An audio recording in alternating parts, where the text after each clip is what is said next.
जय हिंद मित्रों, मैं हरिओम द्विवेदी आपके अपने चैनल हरिओम द्विवेदी एजुकेशन में स्वागत करता हूं।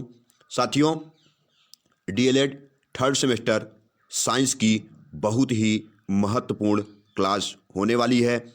सुपर फास्ट रिवीजन पार्ट 1 मैं आपके साथ लेकर के आया हूं, जिसमें 2011 से 2021 तक की परीक्षाओं में आए हुए सारे महत्वपूर्ण प्रश्नों का संग्रह है।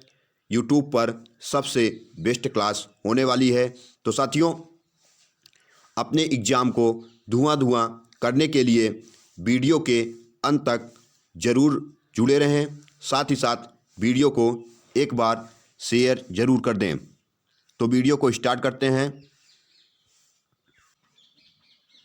तो साथियों, पहला प्रश्न है, विज्ञान की जननी है। विज्ञान की जननी जिज्ञासा होती है। जब किसी मनुष्य के अंदर जिज्ञासा होती है तभी विज्ञान का निर्माण होता है। साथियों, विज्ञान की जननी जिज्ञासा को कहते हैं। चलते हैं नेक्स्ट क्वेश्चन पर। ईमेल क्या है? ईमेल एक प्रकार की इलेक्ट्रॉनिक डाक सेवा है। साथियों, यह बहुत ही महत्वपूर्ण प्रश्न है। चलते हैं नेक्स्ट क्वेश्चन पर। मार्स गैस किसे कहते हैं? साथियों, मार्स गैस मीथेन को कहते हैं। आप सभी जानते होंगे, यह बहुत ही महत्वपूर्ण प्रश्न है। सारे महत्वपूर्ण प्रश्नों का ही संग्रह किया गया है इस वीडियो में। चलते हैं नेक्स्ट प्रश्न पर। रासायनिक क्रिया है। तो साथियों, आपको 4 एग्जाम्पल दिए रहेंगे, उसमें से रासायनिक क्रिया बताना होगा। तो दूध से दही बनना एक प्रकार की रासायनिक क्रिया है, जैसे मोमबत्ती का जलना इत्यादि। ये सब रासायनिक क्रिया के अंतर्गत आते हैं। वीडियो अच्छा लग रहा हो तो एक बार लाइक ज़रूर करके शेयर करिएगा। चलते हैं नेक्स्ट क्वेश्चन पर। वेरी मोस्ट इम्पॉर्टेंट क्वेश्चन और वेरी इजी क्वेश्चन में आने वाला प्रश्न है, रेगिस्तान का जहाज किसे कहा जाता है? तो साथियों, रेगिस्तान का जहाज हम सभी लोग ऊंट को कहते हैं। चलते हैं अगले प्रश्न पर। हरित क्रांति कब आई? तो साथियों, हरित क्रांति 1966-67 में आई। चलते हैं अगले प्रश्न पर। वायु से हल्की गैस है। तो मैं आपको बताना चाहता हूँ, वायु से हल्की गैस हाइड्रोजन गैस होती है, क्योंकि जब हम सभी लोग हाइड्रोजन गैस को गुब्बारों में भरते हैं तो गुब्बारा ऊपर की ओर उड़ जाता है, क्योंकि उस गुब्बारे में हाइड्रोजन गैस भरी होती है और यह गैस हवा से भी हल्की होती है। तो इम्पॉर्टेंट क्वेश्चन। आगे चलते हैं नेक्स्ट क्वेश्चन पर। प्रतिवर्ती क्रिया के उदाहरण हैं। साथियों, प्रतिवर्ती क्रिया के उदाहरण आँखों को झपकाना, खाना देखकर मुंह में लार आ जाना, ये सारे प्रतिवर्ती क्रिया के उदाहरण हैं। चलते हैं नेक्स्ट क्वेश्चन पर। आदर्श रक्तदाब होता है। साथियों, आदर्श रक्तदाब 120 से 80 के मध्य होता है। आदर्श रक्तदाब से बहुत ज़्यादा प्रश्न पूछे जाते हैं आपकी परीक्षाओं में, इसलिए आदर्श रक्तदाब के महत्वपूर्ण प्रश्नों को लिया गया है इस वीडियो में। अगला प्रश्न है, बहुत ही महत्वपूर्ण प्रश्न है, रक्तदाब मापने का यंत्र है। तो साथियों, यदि आपको जो प्रश्न यहाँ से याद न हो सके उन्हें आप लोग अपने नोट्स में लिख लें। जैसे यह प्रश्न का उत्तर स्पाइग्नोमैनोमीटर है, रक्त दापने की मापक यंत्र इकाई। यह बहुत ही महत्वपूर्ण प्रश्नों में से एक है। चलते हैं अगले प्रश्न पर। तो साथियों, अगला क्वेश्चन है, न्यूटन के गति विषयक के कितने नियम दिए?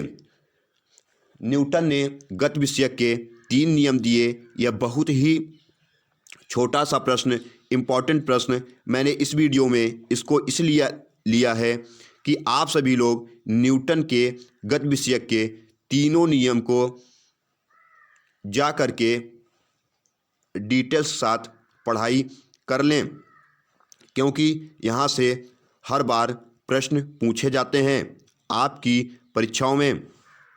चलते हैं नेक्स्ट क्वेश्चन पर। दाब का SI मात्रक होता है।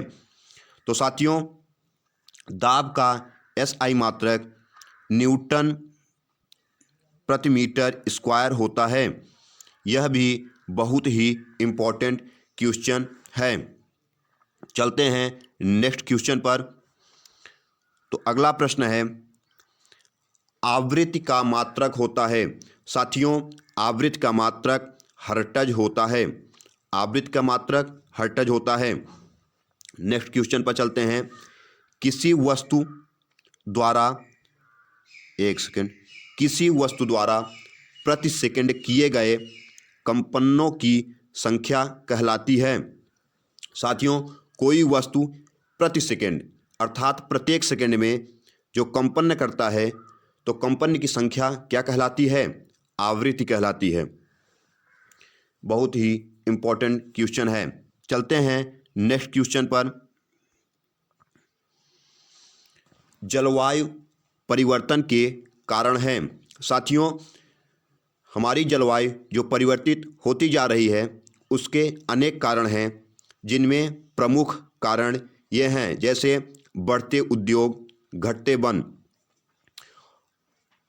अर्थात औद्योगिकरण बढ़ता जा रहा है और वनों की कटाई होती जा रही है। साथ ही साथ जलवायु के प्रमुख कारणों में जनसंख्या वृद्धि भी महत्वपूर्ण कारणों में से एक है। अगला प्रश्न है, गोलीय दर्पण की वक्रता त्रिज्या r तथा फोकस दूरी f में संबंध है। साथियों, f = 1/2r अर्थात f बराबर हाफ r होता है। कहने का अर्थ यह है r बराबर 2f हो जाएगा। चलते हैं अगले प्रश्न पर। ऊष्मा संचरण सबसे तेज होता है। तो साथियों, ऊष्मा संचरण सबसे तेज विकिरण द्वारा होता है। चलते हैं अगले प्रश्न पर। उत्तल दर्पण से बना प्रतिबिंब कैसा होता है? साथियों, उत्तल दर्पण से बना प्रतिबिंब सदैव आभासी होता है।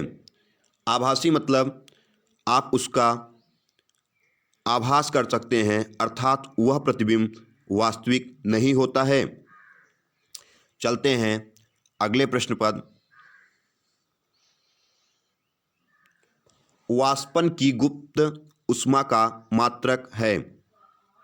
तो साथियों, वाष्पन की गुप्त ऊष्मा का मात्रक कैलोरी प्रति ग्राम होता है।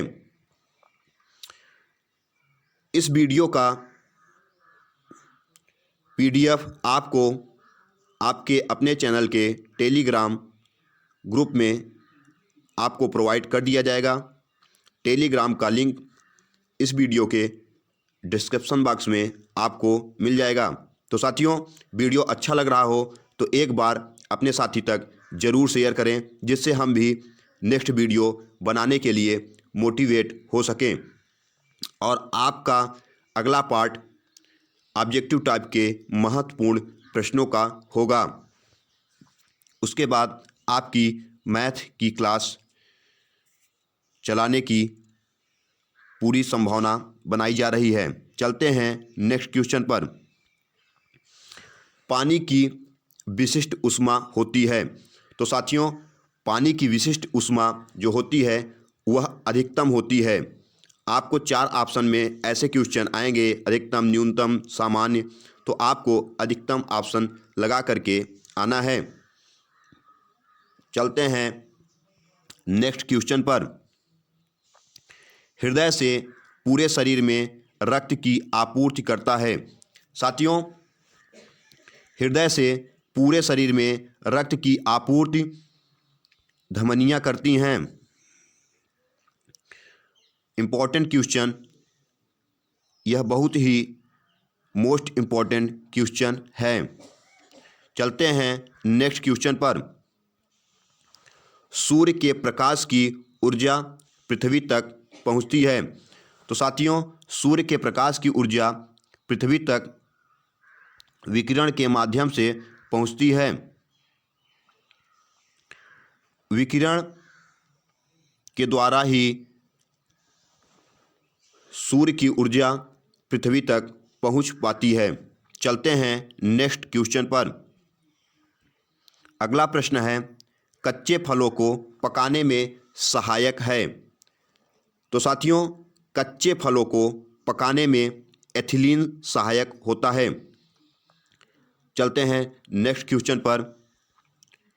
यूरिया का संश्लेषण होता है। आपको यकृत, वृक्क, गुर्दा ऐसे कई ऑप्शन मिल जाएंगे। तो यूरिया का संश्लेषण यकृत में होता है। यह बहुत ही कन्फ्यूजन वाले प्रश्न होते हैं, तो इसे आप लोग ध्यान से याद रखें। यकृत का संश्लेषण यूरिया का संश्लेषण यकृत में। य से यूरिया, य से यकृत। थोड़ा ध्यान रख के रिलेट करके पढ़ाई करिएगा तो ज़रूर याद रहेगा। चलते हैं अगले प्रश्न पर। वृक्क का कार्य होता है। साथियों, वृक्क का कार्य उत्सर्जन होता है। वृक्क का कार्य उत्सर्जन होता है। चलते हैं अगले प्रश्न पर। विलियम हार्वे किसकी खोज के लिए प्रसिद्ध हैं? तो साथियों, विलियम हार्वे रक्त परिसंचरण की खोज के लिए प्रसिद्ध हैं। यदि आपका एक बार के वीडियो देखने पर सारे क्वेश्चन के कॉन्सेप्ट क्लियर ना हो तो मैं आपसे कहूँगा कि आप सभी लोग 2 बार वीडियो ज़रूर देखें, जिससे आपके इन महत्वपूर्ण प्रश्नों का कॉन्सेप्ट क्लियर हो जाए। अगला प्रश्न है, ऊष्मा का कुचालक है। तो साथियों, ऊष्मा का कुचालक कई वस्तुएं होती हैं, जिनमें मैंने कुछ महत्वपूर्ण वस्तुओं को लिया है। ऊष्मा का कुचालक जैसे हवा, ऊन, पोर्सिलीन। अगला प्रश्न है, प्रकाश का सबसे महत्वपूर्ण स्रोत है। साथियों, आप सभी लोग जानते हैं कि सूर्य के बिना प्रकाश संभव तो है, परंतु संभव होकर भी उस प्रकाश का कोई अर्थ नहीं होने वाला है। इसलिए प्रकाश का सबसे महत्वपूर्ण और सबसे बड़ा स्रोत सूर्य ही होते हैं। चलते हैं अगले प्रश्न पर।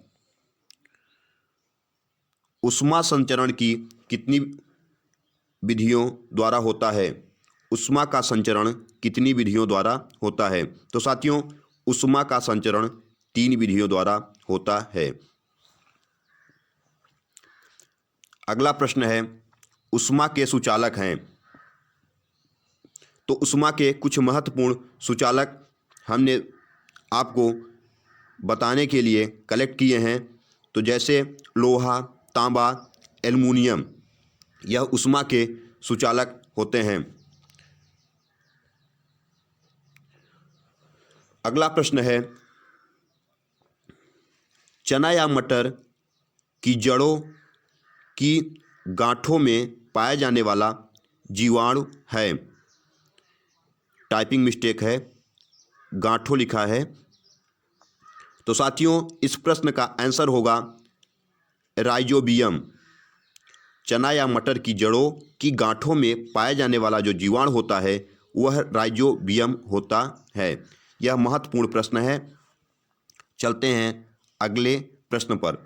बर्फ का गलनांक होता है। तो साथियों, बर्फ का गलनांक 0 डिग्री सेल्सियस होता है। चलते हैं अगले प्रश्न पर। कार्बन का क्रिस्टलीय रूप होता है? तो साथियों, कार्बन का क्रिस्टलीय रूप हीरा होता है। अगले प्रश्न पर चलते हैं। द्रव की गैस में बदलने की क्रिया को कहते हैं? तो साथियों, द्रव की गैस में बदलने की जो क्रिया होती है उसे हम सभी लोग वाष्पीकरण के नाम से जानते हैं। चलते हैं अगले प्रश्न पर। अंतिम प्रश्नों का सीरीज आ गया है। हरित लवक पाया जाता है? तो साथियों, हरित लवक वनस्पति कोशिकाओं में पाया जाता है। हम सभी लोग रिलेट करके इसे पढ़ सकते हैं।